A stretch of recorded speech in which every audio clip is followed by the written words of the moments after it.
What's up everybody, welcome back to Cilinix Crypto, good morning, and welcome to this video in which we'll talk about Bitcoin, which has again been very bullish. Right now we're at around 16,850, but we touched the first resistance level, which is at 200 EMA, that gold line, very strong resistance level at around 16,900. So I just wanted to talk about whether we can actually get above that, because well, I did expect that we would get there, but we got there a little bit sooner than I expected. I think I expected it. I don't think I said it, but I expected it somewhere at the end of the week. But we got there, and there's quite a lot of bullish momentum in the entire market. Very easily visible by the entire market cap going up more than 10 billion. But also just in general, there are almost no cryptos that are down in the last 24 hours. And the cryptos that are usually up in the last 7 days. So it's going pretty well, at least. I mean, obviously we're still down a lot, but still. And you can also see technically that that Bitcoin, with Bitcoin at least, there's some bullish momentum forming. So yeah, we'll talk about that. The dollar strength index has been bearish again, so that's great. I mean, yesterday when we took a look at this, we saw that it was very bullish, which is bad for crypto because it's negatively correlated. Today we opened bullish but then dropped down, so it seems like we're still in a downtrend. But what I've always said is that, and the main thing we want to do right now with Bitcoin, technically, is break above this level, right? And this level I would personally consider as 17,000 and 17,100. 17,000 obviously being the psychological resistance level, and just above there, $100 above there, you got that 382 FIP, and just in general a strong technical level.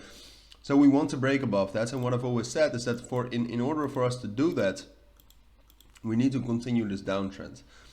And that's something we will see in the upcoming days, because well, we are going to drop back down to our previous low around 103.5.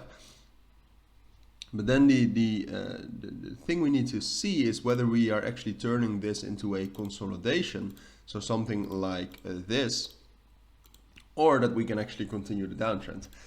Personally, I think we will continue the downtrend. I think that's in line with the monetary policy of the Fed, which heavily influences the dollar strength, obviously.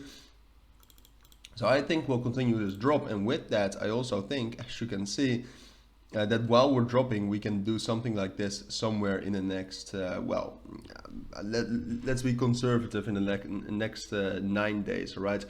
I think for it to happen in the upcoming 3 days, so before the weekend, because in the weekend we don't move a lot, I think that's a lot to be asked. I think it's a little bit more likely that we'll consolidate. Maybe we'll get up to 17,000, but I don't think we'll break above that. I think we'll consolidate between ultimately 17,000 and probably 16,700. But then somewhere next week, if the dollar strength index actually keeps falling, I think we can break out and get to our next price target around 17,300. Now, it's still the question whether the dollar strength index will continue falling, all right? It could also happen that we will drop down to 103.5, that we find support there, and that we get into some sort of a consolidation. Which, I mean, it wouldn't be the end of crypto, but I'm going to stick with my guts and say that we can only break out if it continues to drop down. So if it doesn't, we will just consolidate here, which is, well, practically what we've been doing for the last couple of weeks. So yeah, would not be the end of the world. And at the end of the month, when like beginning of February, some monetary policy changes are coming again from the Federal Reserve. So maybe this breakout would just be postponed until a little bit later in the month. All right, but that's, I think, everything I wanted to say about Bitcoin. So for now, take care. Let me know if you have any questions or if you have anything else to say. But for now, take care and bye.